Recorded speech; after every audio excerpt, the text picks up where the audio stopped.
Saludos para todos desde la Fundación Universitaria Salesiana, en representación del Semillero Campus Verde, dirigido por Derly Muñoz.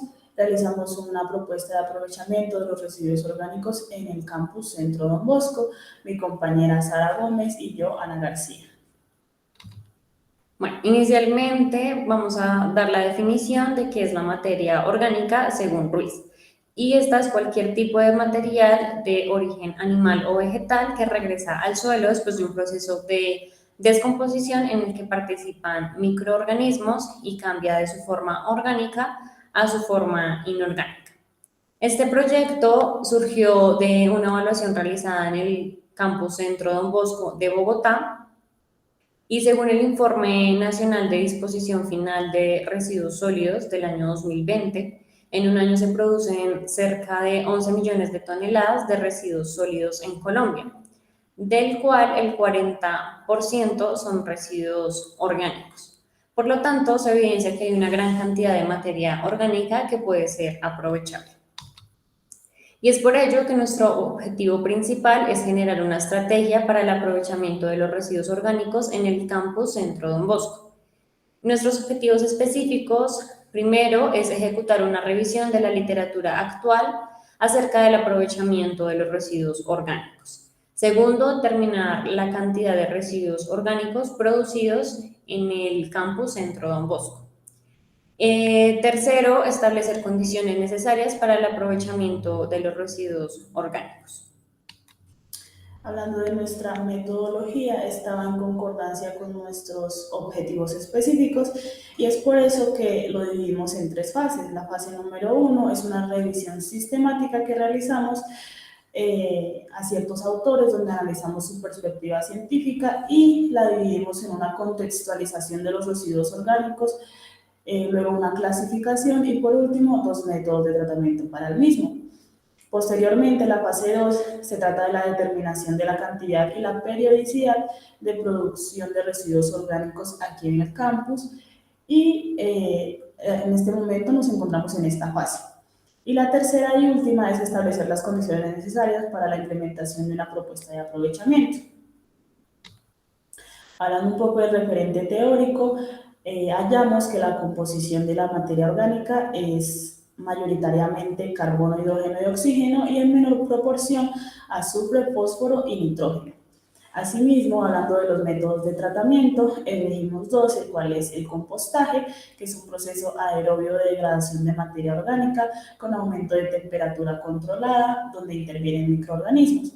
Este compostaje se divide en tres fases. La primera fase es el preproceso, en el cual molemos y tamizamos las partículas para que queden todas un tamaño uniforme. La segunda fase, que es la de biodegradación, en ella se divide a su vez en dos fases, las cuales son la fase mesófila, en la que aparece cierto tipo de microorganismos, y con el tiempo sube la temperatura y nos vamos a una parte termófila, donde hay otro tipo de microorganismos que sí pueden aguantar esta temperatura. La última fase es la de maduración, en la cual vuelven a aparecer otro tipo de microorganismos mesófilos. Por otro lado está la lombricultura, que se basa en la crianza técnica de lombrices en cautiverio para la producción de un humus enteramente orgánico. Indagando también descubrimos que antes de realizar cualquier tipo de tratamiento de los residuos orgánicos debemos realizar una adecuada clasificación y esta puede ser según su origen, que puede ser primario, que son derivados de la agricultura, ganadería, forestales y extractivas, o secundarios, que pueden ser residuos industriales o residuos orgánicos. También se puede por utilización, que pueden ser productos orgánicos de origen natural y subproductos, y según sus propiedades, que son sustratos químicamente inertes o químicamente activos.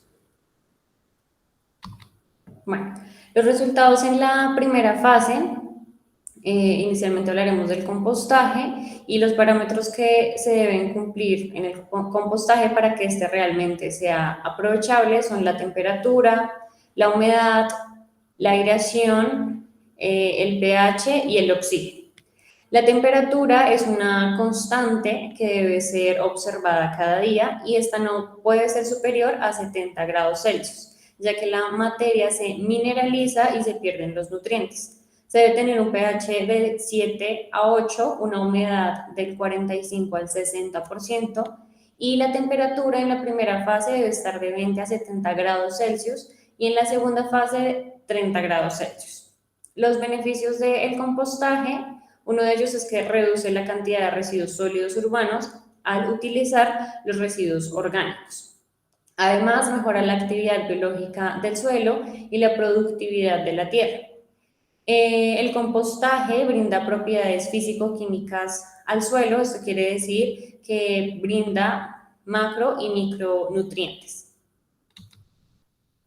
Para que la lombricultura tenga un ambiente óptimo, se debe tener un pH entre 6,5 y 7,5, una humedad del 75 al 80% y una temperatura de 20 a 25 grados Celsius. Sin embargo, es importante tener en cuenta la iluminación, la acomodación del criadero y de igual forma la aireación. Uno de los beneficios de la lombricultura es que resulta ser un abono enteramente orgánico, por lo tanto no daña el ecosistema, ahorra agua y contribuye al crecimiento de plantas más fuertes gracias a toda la cantidad de nutrientes que brinda el humus. Hablando de los resultados de la fase 2, realizamos un muestreo por cuarteo, el cual es un muestreo representativo, donde se cogen grandes cantidades de una muestra homogénea y se divide en 4. Una de esas porciones es la que vamos a tomar como muestra. Si esta muestra sigue siendo muy grande, entonces volvemos a realizar un cuarteo y así sucesivamente hasta que nos quede una muestra pequeña cuantificable. Al realizar esto, determinamos que en un mes en el campus Centro Don Bosco se producen en promedio 65 kilogramos de residuo. Ya hablando de las conclusiones, se logró comprender la forma correcta de clasificar los residuos orgánicos según su finalidad, que puede ser según su origen o según sus propiedades. También fueron visibles los métodos de transformación, como el compostaje y la lombricultura, que son caracterizados por su alta efectividad. Y por último, se determinó que el método de compostaje es el más óptimo según las condiciones y características del campus Centro Don Bosco, ya que estamos en una localidad privilegiada de la ciudad, donde contamos con bastante zonas verdes donde se podría realizar un compostaje. Muchísimas gracias. Gracias.